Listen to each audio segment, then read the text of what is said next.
मेटाबॉलिज्मो TV में आपका स्वागत है। आपके मेटाबॉलिज्म और स्वास्थ्य के बारे में सही जानकारी का स्रोत। ग्लूटेन और रोग। मैं फ्रैंक सुआरेज हूँ, मोटापा और मेटाबॉलिज्म के विशेषज्ञ। ठीक है, हमें नियमित रूप से ग्लूटेन के बारे में पूछा जाता है। ग्लूटेन के प्रभावों के बारे में जो गेहूं में प्रोटीन होता है। क्या अन्य अनाजों में ग्लूटेन होता है, लेकिन क्या सभी समाजों में गेहूं जैसे प्रमुख अनाज को ही गेहूं माना जाता है? गेहूं हर जगह प्रयुक्त होता है, चाहे वह पूरे आटे में हो या ऑर्गेनिक रोटी में या फिर किसी भी रोटी में। हर रोटी, हर आटा, हर गेहूं में ग्लूटेन पाया जाता है, जैसा कि हम सभी जानते हैं। ग्लूटेन केवल गेहूं के कुल वजन का 2% है, क्या नहीं? लेकिन चाहे वह प्रोटीन कैसी भी हो, वहां है। और यह एक प्रकार की प्रोटीन है जो हम बहुत से लोगों के लिए एक आक्रामक आहार है। ग्लूटेन के सेवन और स्वतंत्र रोगों की बीमारियों के बीच एक संबंध मिला है, और यह हर बार अधिक सत्यापित होता है। मैं थोड़ी देर के लिए बोर्ड पर जा रहा हूं, इसे समझाने के लिए ध्यान दें। उदाहरण के लिए गिलेन बारे नामक बीमारी है। गिलेन बारे गिलेन बैरेट है। यह एक गिलेन बैरेट है जो गिलेन बारे में स्थित है और प्रमुख उपनगरों में से एक है। गिलेन, डॉक्टर गिलेन और डॉक्टर बैरेट दो डॉक्टर थे जो 1920 में युद्ध के दौरान काम कर रहे थे, वहां पहले विश्व युद्ध में फ्रांसीसी सेना में। और उन्होंने देखा कि कई सैनिकों को लकवा हो गया था, उन्हें आंशिक लकवा हो गया था ना। वे लकवा के प्रभाव का अध्ययन करने में रुचि रखते थे। देखा, और मुख्य रूप से गिलेन बरे सिंड्रोम को, जो स्वाभाविक रूप से होता है। कोई नहीं जानता कि यह क्यों होता है, लेकिन यह शरीर में होती है, जहां इम्यून सिस्टम मानसिक रूप से पागल हो जाता है। इम्यून सिस्टम शरीर की सुरक्षा प्रणाली है। ध्यान दें, मानव शरीर में एक सुरक्षा प्रणाली होती है। उस सुरक्षा प्रणाली, इम्यून सिस्टम का पता चल चुका है कि वह मुख्य रूप से आंत में स्थित होता है। माना जाता है कि इम्यून सिस्टम का 85% आंत में स्थित होता है।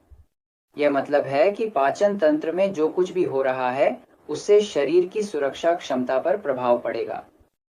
इसलिए गिलेन बरे, लूप्स, मल्टीपल स्क्लेरोसिस या अन्य ऑटो इम्यून रोगों जैसे अजीब रोगों के ऑटो इम्यून समस्याओं में बहुत सारे समस्याएं होती हैं। इनमें हाइपोथायराइडिज्म भी शामिल है, जिसमें हैशिमोटो होता है। यह एक प्रकार का हाइपोथायराइडिज्म है जहां शरीर खुद को थायराइड को हमला कर रहा है और नष्ट कर रहा है। इसलिए इसमें बहुत सारी समस्याएं हो सकती हैं। इसके अलावा इसमें और भी कई अन्य समस्याएं हो सकती हैं, जैसे कि थकान, तंदुरुस्ती, वजन कमी और अनिद्रा। तो सभी ये ऑटोइम्यून रोग सामान्य हैं, और उनका हिस्सा है प्रतिरक्षा प्रणाली, मनुस्मृति के मेहपूसीपन, इम्यून सिस्टम। शरीर का रक्षा प्रणाली अब पगल हो गया है। पगल एक भेड़िया की तरह होता है। ये शरीर अंतर और बाहर के दुश्मन में फर्क नहीं कर पाता। शरीर को बाहर से आने वाले दुश्मन को हमला करना चाहिए, लेकिन जब शरीर खुद को हमला करने लगता है तो ये विक्षिप्त इम्यून सिस्टम होता है। इस प्रकार की सभी बीमारियों का कारण है। गिलेन बरे एक बीमारी है जहां तंत्रिका प्रणाली नष्ट होती है, क्योंकि तंत्रिका प्रणाली अत्यधिक उत्तेजित होती है। प्रतिरक्षा प्रणाली माइलिन की परत पर हमला करती है। उदाहरण के लिए, नसें सही है ना? उनमें विद्युत चालन होता है और इसके पास एक पतली सी परत होती है जिसे माइलिन कहा जाता है। जब प्रतिरक्षा प्रणाली इसे हमला करती है तो यह उस चर्बी वाली परत को नष्ट करती है और नसों में विद्युत संचार कोट करने लगती है, और व्यक्ति को दर्द, अनुभूतियां, गर्मी, ठंड जैसी चीजों को नसें संचार करने की क्षमता खोने लगती है। तो मुख्य रूप से गिलेन बरे और अन्य ऑटोइम्यून रोगों में, जैसे कि मल्टीपल स्क्लेरोसिस, यही बात है। प्रतिरक्षा प्रणाली माइलिन की परत पर हमला करती है, अब नीचे के तंत्रिका प्रणाली की जगह से नहीं, बल्कि मस्तिष्क, नीचे की हड्डी से। हैशिमोटो की थायराइड में होता है, सही है। प्रतिरक्षा प्रणाली थायराइड को हमला कर रही है और उसे गांठ बनाना शुरू कर रही है और उसे नष्ट कर रही है। शरीर बाहरी दुश्मनों को हमला करने की बजाय अपने आप पर हमला कर रहा है, अपने आप पर हमला कर रहा है। यह मुख्य रूप से तब होता है जब किसी हमलावर एजेंट को शरीर में प्रवेश कर रहा हो। उदाहरण के लिए ग्लूटियो एक प्रमुख हमलावर है जो उदाहरण के तौर पर उठाया जा सकता है।